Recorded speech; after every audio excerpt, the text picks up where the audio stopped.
Olha só, tem 3 ações que estão muito baratas, quase de graça e que eu tô comprando. Falando aqui em nome do Clube do Valor, minha empresa que tem um fundo só de ações baratas. E nesse vídeo aqui eu vou te revelar quais são essas 3 ações e muito mais importante do que isso, vou te explicar por que cada uma delas está barata e como é que a gente faz aqui para conseguir identificar 20 ações muito baratas num universo de mais de 400 ações listadas na Bolsa de Valores. Então, se você investe em ações ou está pensando em investir em ações, esse vídeo é para ti. Deixa o dedo no like e deixa eu começar aqui citando a primeira ação, que é a MAHLE Metal Leve, de código LEVE3, uma empresa do setor de autopeças que atua na fabricação e comercialização de componentes de motores a combustão interna e filtros automotivos. E aí, se tu abrir o Google, colocar lá LEVE3 e pegar a cotação das ações da Metal Leve, você vê que elas estão caindo cerca de 15% no último ano. O que tem um detalhe, esses gráficos do Google Finance, eles não levam em consideração o reinvestimento de proventos. Então, se tu pegar uma outra base de dados, como a do Investidor 10, com proventos, você vai ver que a queda é mais leve, cerca de 6%. Agora, eu te mostro a cotação só para você ter uma leve noção do que o mercado está enxergando para essa empresa recentemente. Nesse caso, o mercado está relativamente pessimista. Agora, o que está por trás disso? O que está por trás do movimento das ações da Metal Leve é o resultado da empresa. E a MAHLE divulgou recentemente o resultado do segundo TRI de 2025, em que viu seu lucro subindo, uma alta de quase 43%. Só que o lucro líquido, ele não necessariamente significa muita coisa, porque ele é a última linha lá do DRE da empresa e muitas vezes tem fatores não recorrentes ou não caixa que acabam mexendo na lucratividade. E aí, se esses fatores mexeram na base de comparação ou no resultado recente, a gente vê essas grandes oscilações, de lucro crescendo 43% ou caindo 50%. Então, olhar só para essa manchete aqui, só para essa última linha, não significa muita coisa. Eu digo isso porque quando eu estava começando a investir, eu lembro que eu achava um absurdo. Porra, como é que uma empresa aqui que está crescendo 43% o lucro não está subindo pra caramba? É óbvio, né? Fui entendendo um pouquinho mais de contabilidade, por sinal, sou formado em contábeis. Fui entendendo mais de negócio e eu entendi que a última linha lá não quer dizer tanta coisa. Se tu subir um pouco no DRE, tu chega no EBITDA. E aí tu já tira o impacto de receitas ou despesas financeiras,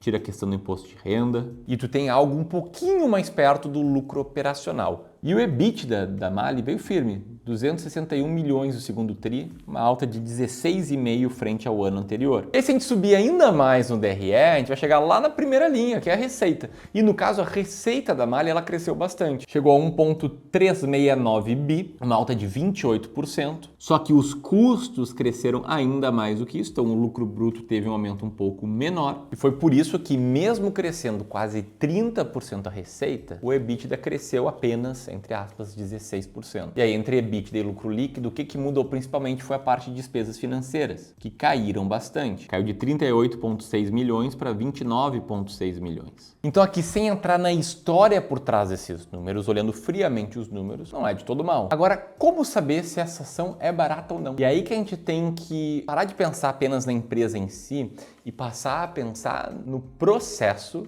para que eu ou para que você consiga chegar aí numa lista de ações baratas. E uma das primeiras coisas que mudou minha cabeça quando eu comecei a trabalhar no mercado financeiro 12 anos atrás, que até então eu era investidor pessoa física e daí comecei a trabalhar como analista de ações, uma gestora de fundos de ações, foi perceber que aquela gestora, ela tinha um processo para chegar nas ações, tinha um playbook, um passo a passo para seguir para que a gente conseguisse entender quais ações faziam sentido investir e quais não faziam. Foi a primeira vez que eu vi como o mundo até então do investidor pessoa física era diferente do mundo institucional. E faz sentido, né? Na média, o investidor pessoa física, ele não é investidor full-time. Na média, esse cara aqui é um médico, um advogado, um empresário, que não tem todo o tempo do mundo para se dedicar aos investimentos. Diferente de um analista de fundo de ações, que apenas analisa ações. Enfim, eu trouxe essa forma de investir para o Clube do Valor com um toque nosso exclusivo, que é o fato de que a gente olha apenas para números. A gente é uma empresa quant de investimentos e o nosso processo de seleção de ações, ele tem uma série de filtros setoriais, de liquidez, de lucro operacional em relação ao enterprise value. Depois nosso time ajusta os resultados operacionais e compra as 20 mais baratas da bolsa. Então o que a gente quer ver aqui? A gente quer ver aquelas empresas que conseguem ter um bom resultado operacional em relação ao seu preço total, valor de mercado mais dívida, que é o quanto alguém tem que pagar para comprar a empresa inteira. E a gente faz isso olhando para trás, sabendo que se uma ação estiver mais barata, ela de certa forma não conta com tanto otimismo do mercado, ou até mesmo está sendo enxergado pelo mercado como uma ação mais arriscada. Eu vou te mostrar aqui que investir assim funciona e passando por todos esses critérios a gente vê lá a Metalab na 8ª posição entre as ações mais baratas da bolsa. Nesse momento você pode pensar, beleza, Ramiro, explicou o método, diz aí quais são as próximas 2 ações e deixa eu pular o vídeo. E aqui eu preciso ser muito franco, né, no meu dever aqui como educador financeiro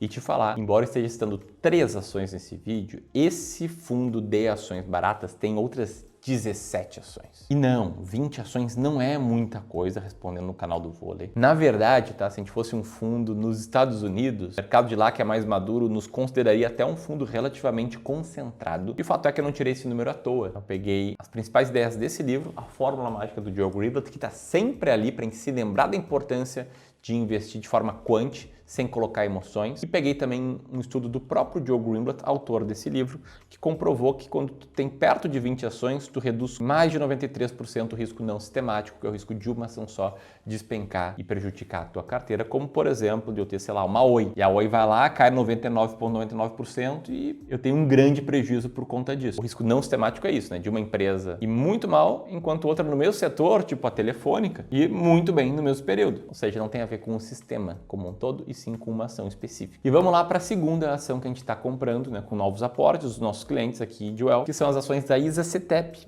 código ISAE4, que agora se chama ISA Energia, cujas ações aí vem caindo cerca de 11%, mesmo considerando pagamento de dividendos, e que de 6 meses para cá o que a gente vê é uma volatilidade alta na empresa, um formato quase de montanha-russa no seu gráfico, com altas e baixas, subidas e descidas, e que aqui o resultado do segundo trimestre não agradou o mercado. A ISA Energia reportou um lucro 40% abaixo do mesmo período do ano anterior. Seu lucro operacional, seu EBITDA, apresentou uma queda de 10%. A receita lá no top line, né, como é chamada, na primeira linha do DRE, também caiu. Tem várias causas por trás disso, que a própria empresa coloca lá seus arquivos sobre o resultado. E aqui é importante você entender que nesse período houve uma discussão regulatória sobre os pagamentos de indenização às transmissoras, né, chamado de RBSE.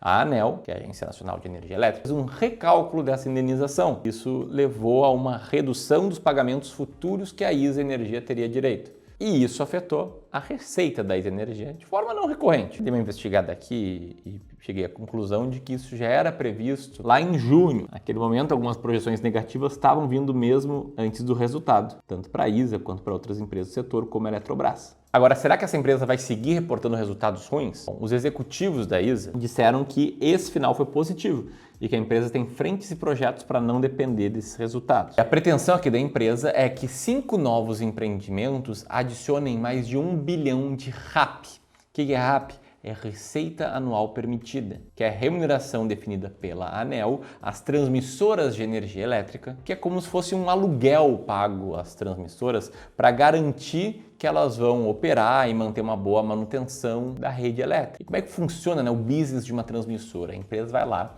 entra num leilão da ANEEL. Se ela ganha esse leilão, ela pega e coloca um monte de caixa na frente. Faz um investimento muito grande para conseguir cumprir os requisitos daquele leilão, os requisitos de transmissão de energia elétrica, e depois disso ela começa a receber a sua receita anual permitida, que é reajustada por inflação, e vai extraindo resultado disso aí. Agora, se você me perguntar, beleza, Ramiro, então vocês estudam a RAP da ISA, vocês projetam qual vai ser a RAP futura, vocês têm um especialista em energia elétrica? Não, o que a gente faz é seguir nosso método quantitativo aqui. E no caso, né, a ISA Energia tem um EV/EBITDA na casa das 6 vezes, invertendo esse dado, transformando o EBIT em lucro operacional, a gente chega a uma relação de 16% de lucro operacional em relação ao valor total que a gente tem que pagar para levar essa ação. Então é assim que funciona o nosso processo, que talvez você queira ter mais clareza sobre ele. Já te adianto aqui que nesse processo você não precisa saber de tudo sobre uma ação específica. Só que é essencial você entender os princípios por trás da estratégia, você entender por que você está comprando essas ações. Não é nada tu olhar só para os resultados, pegar aqui o fundo de ações baratas do Clube do Valor para os nossos clientes e pensar, poxa, subiu 27% em 6 meses, legal. Ou ainda, nos últimos 12 meses subiu 13 a mais que o Ibovespa. Ou ainda, poxa, teve consistência em vencer o Ibovespa desde que ele existe. Não adianta você olhar só para resultado.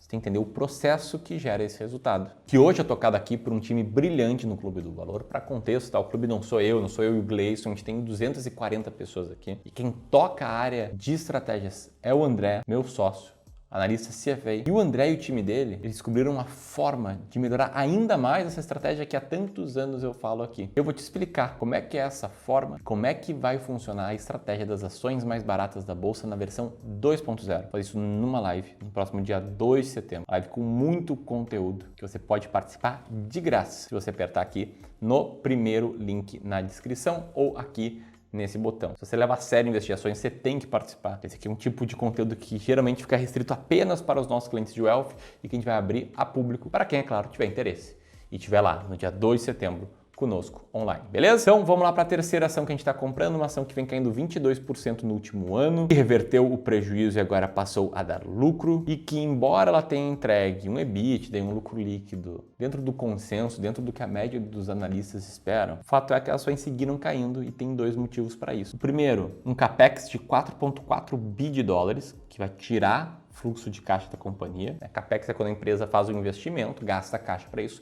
só que isso não aparece no seu DRE, porque ela está formando um ativo, mas ainda assim é dinheiro que está saindo do caixa. E, segundo, uma redução no pagamento dos dividendos. E existia muita expectativa sobre o dividendo dessa empresa, que nesse momento ficou com uma relação de EV/EBIT de 5,49 vezes. Acaba refletindo a desconfiança do mercado em relação a ela. Se tu inverter o EV/EBIT, transformar o EBIT em resultado operacional de fato, a gente chega num earning de 17,64. E eu tô falando aqui das ações da Petrobras de código PETR4. Bom, você conheceu aqui 3 ações da nossa estratégia. Se quiser conhecer a estratégia no detalhe, na sua versão melhorada 2.0 e saber quais são as 20 ações que vão estar muito baratas em setembro, aperta aqui e participa na terça-feira comigo. Aqui eu vou deixar outros links de outros vídeos. Era isso, um grande abraço e até mais.